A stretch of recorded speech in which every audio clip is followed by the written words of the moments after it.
Hello and welcome to our next session. I'm Parvez Khan. I'm an assistant professor in the Department of Journalism and Mass Communication, Puhat University of Science and Technology. The subject is Media Laws, Ethics and Literacy. The course code is JMC 351. It's our lecture number 15, which is Media Literacy. So we'll be talking about media literacy today. Why is it important? Why people need to know about the media content? How media literacy can help them? So let's discuss the objectives first. Students will be able to understand why media literacy is important or why there is a need to analyze media content. Students will also be able to understand that with explosion of media content, how important it is the role of media or the role of media literacy essential in this regard. And what are the best ways to analyze a content? What are the key tools that you can use to understand the complex media content that's coming up our way? Now, the media literacy is about obviously the more you understand media is the better for people, the audiences. But importantly, the world we live in is an information age. We are seeing tons of messages exploding everywhere, coming our way through mobile phones, through laptops, through television. We are growing up in digital information age, and it means that there's abundance of information. How can we help ourselves in this case to find out which information is correct, particularly when it comes to journalism or the content that's coming from our television sets?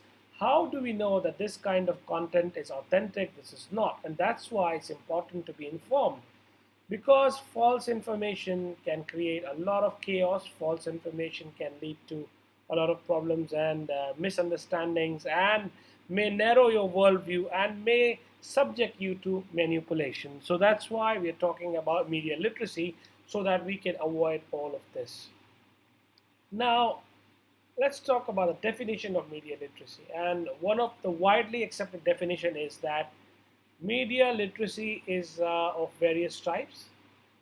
It's like visual, auditory, printed, and to be able to access media messages, to analyze and evaluate the accessed media from a critical point of view, and to produce their own media messages. So the key words here are analyze and evaluate the accessed media from a critical point of view. So when you analyze media content from a critical point of view, when you analyze and evaluate media content from a critical point of view, that's what you're doing. That's what media literacy is all about. Now, it refers to, what does it refer to? Let's talk about media literacy. It refers to accessing, understanding, interpreting, analyzing, and self creating media content disseminated through mass communication channels. So, we are talking about mass communication channels, the number of channels that through any medium, it can be radio, it can be social media, it can be print media. But when you're trying to access it, when you're trying to understand, when you're trying to interpret it, that's basically media literacy.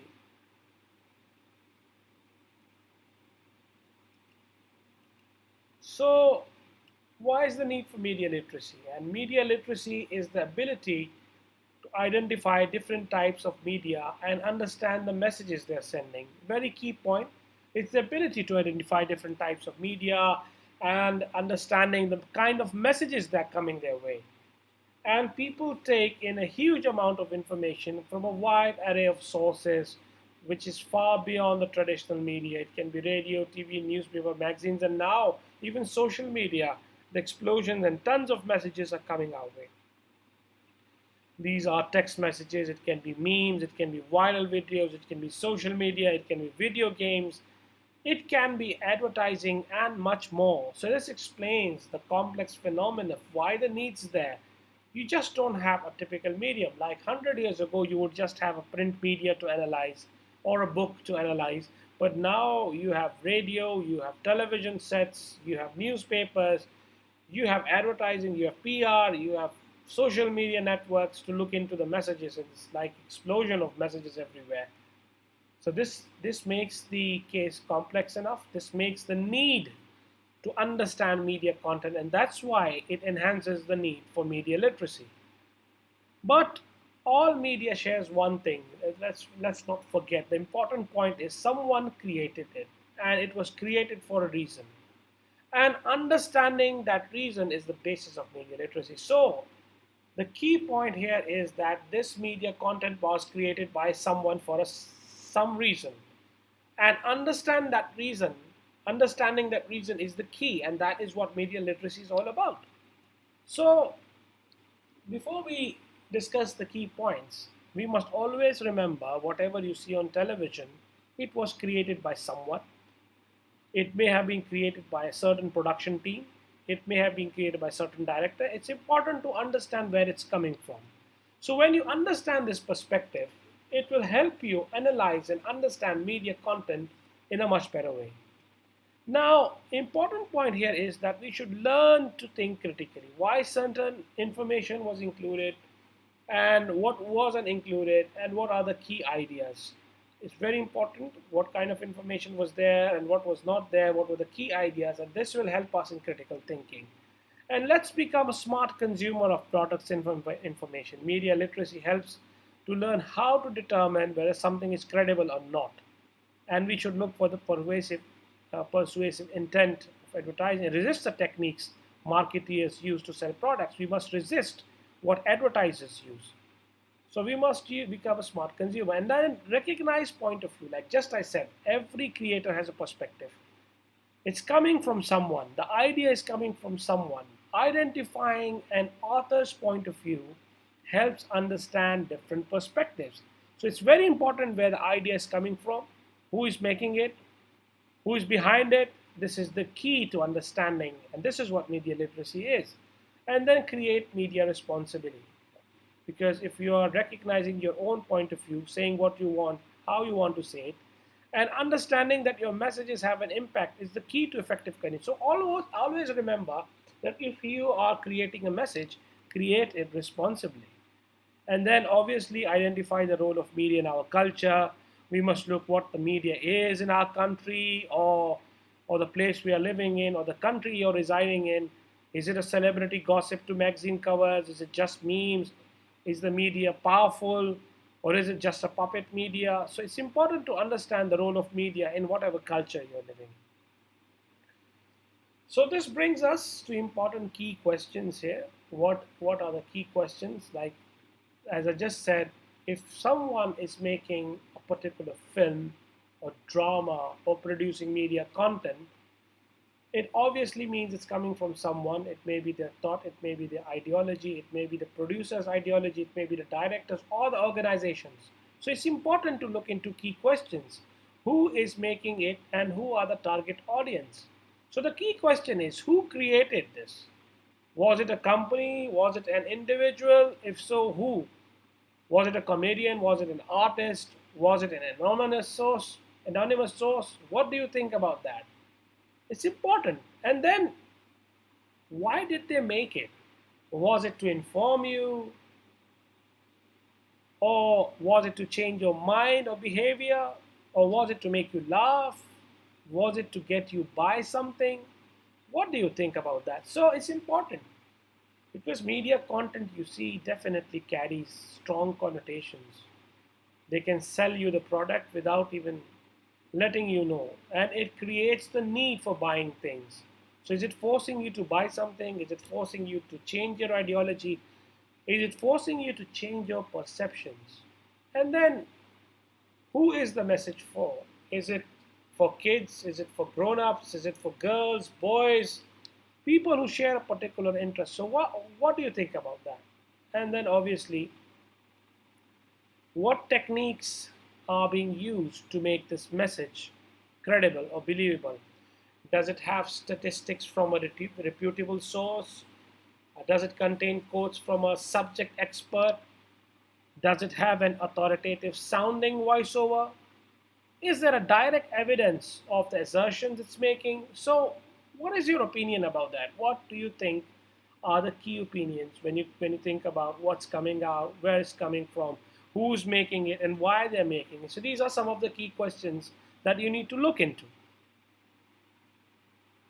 And again, we talk about the need because people have the right to access correct information. It's their right. People should know that whatever is coming their way through media, is it legitimate? Is it important? Is it necessary? And why do we have to look into media literacy? Because, as I said, there's a tons of explosions of messages coming your way. It's this bombardment of information. People, I'm using the word bombardment because it's like an explosion. It's coming your way. It's too heavy. And that's why the need for media literacy becomes even more important, because you need to look into the media messages from this perspective. That's very, very important. It's necessary to look at media content from this perspective.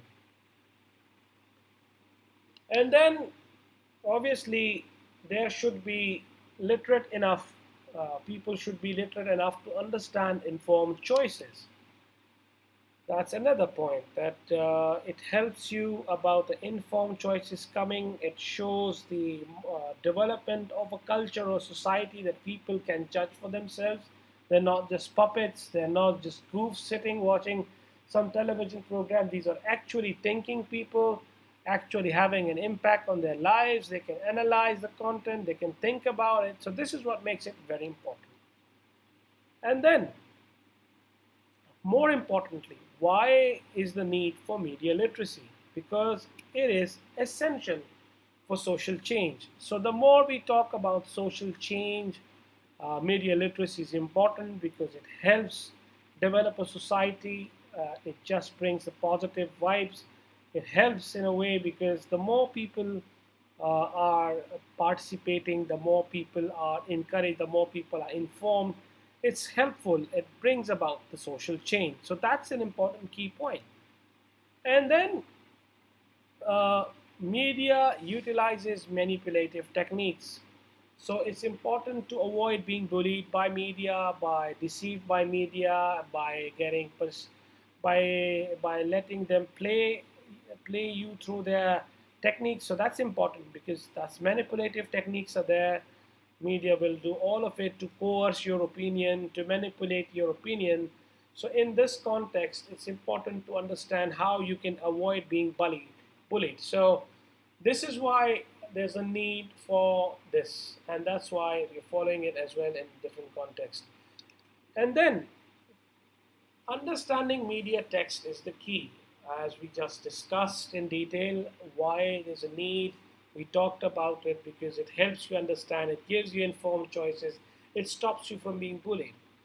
And understanding media text is the key in this regard because an image and the way it is presented can be biased and influence the viewer to take a particular stance on a matter. So the news organizations and all these media can be biased in different cases. So that's why credibility of an organization matters a lot. And while we have some very good books explaining how news organizations can play with words and choices that can really make an impact about understanding media text. And then, given the technological developments in the past few years, we are bombarded by images, views, write ups, and videos that seek to sway us to a particular way of thinking. So, once again, the important point here is that the technological developments in the past few years and the bombardment of images, write ups, they are forcing us to a particular way of thinking. And this is the key point. We're talking about media manipulation here, how media manipulates, how everything come into context, and why do they force us to think in a particular way. And therefore, as the reader or viewer, we need to view the media objectively with the goal to find out or analyze what is being presented. It's very important to view the media content objectively. The goal, we need to analyze what is being presented, how it's being presented. So it's very important to understand media context in this way. And obviously, objectivity is important to look at it from impartial point of view. But anyway, we all have our subjective opinions about things, so that also can be problematic. And then, in a perfect world, Both sides of every argument or depiction would be presented, and we would be able to make informed decisions based on the information we receive in the media. However, most often people create media to influence you in one particular way. So, what the point is that in a perfect world, we would have two sides. We would be having informed choices on those sides. We will be given alternate opinions. There will not be just one sided opinion. An example of this could be the time we had in Pakistan, there were no free media channels. We had just one opinion, that was a state television. PTV dominated for nearly like 6 decades since the inception of Pakistan, and then obviously after 5, 6 decades, the private media. In the last 20 years, we have seen the rise of private TV channels in Pakistan. But Pakistan Television Network, it's PTV or what we call it, like they dominated for nearly half a century, and we were just exposed to one kind of information coming our way. But now we have, the world has changed. It also became a necessity. Why the private channels came in Pakistan?